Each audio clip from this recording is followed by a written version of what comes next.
Hey everyone, Andrew here, bringing you another video review, and today we're going to be doing Angel and Faith, issue number 3. Take a look at this comic cover right here.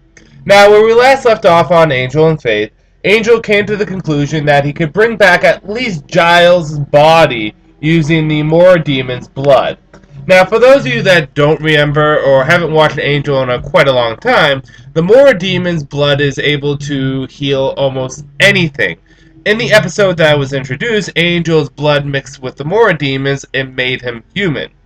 Angel eventually had to go to the powers that be and reverse the day so that he would become a vampire again, realizing that he was too much of a liability to Buffy and his allies.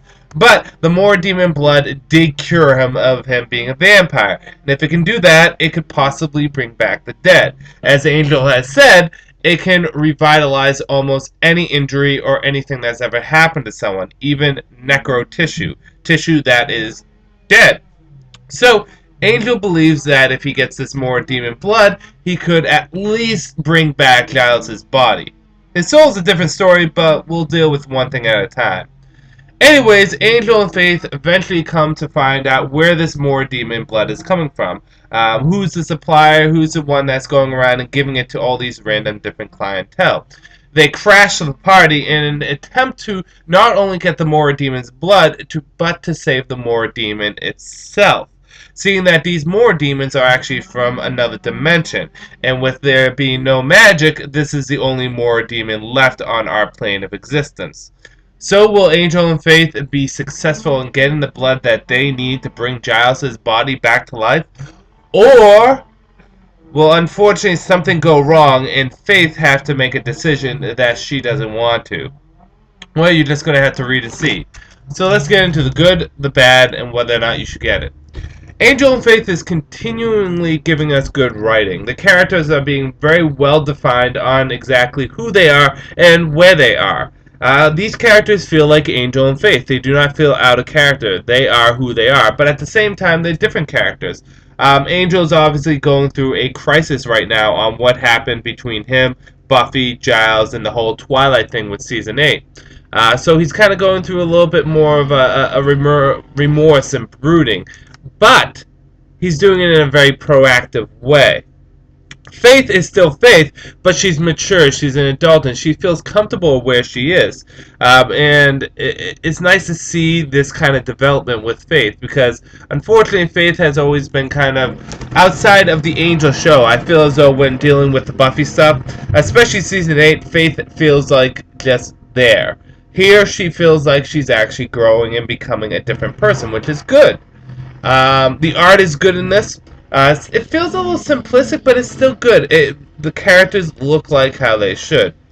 And the story is progressing very nicely. Although I feel as though it's a little predictable on exactly how this will end, it's still progressing very nicely, and it's keeping me interested.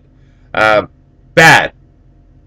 I can't really think of any bad about this. Issue number 3 was a solid issue, and out of the stuff that's come out of Season 9 thus far, the Angel and Faith comic has probably been the best material.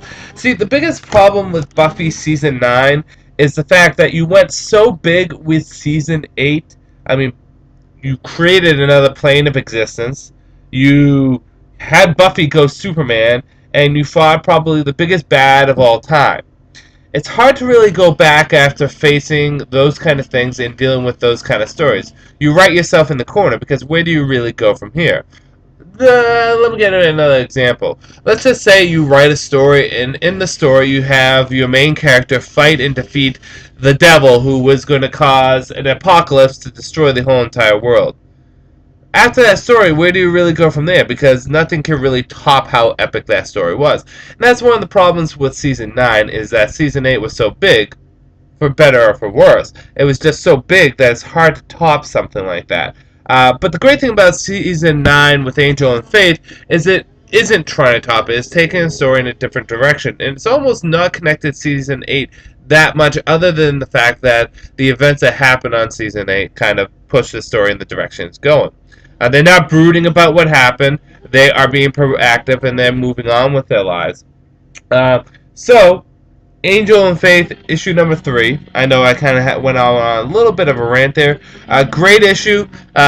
Continues to be a good series. It's not quite as good as Angel After the Fall, but it's still probably some of the best canon Buffy material that we've had in a long time when it's come down to comics. So, if you're a Faith or Angel fan or a Buffy fan in general, I think you will enjoy this, and I do recommend picking up. With that said, I'm going to end this review here. This is Andrew saying peace out for now.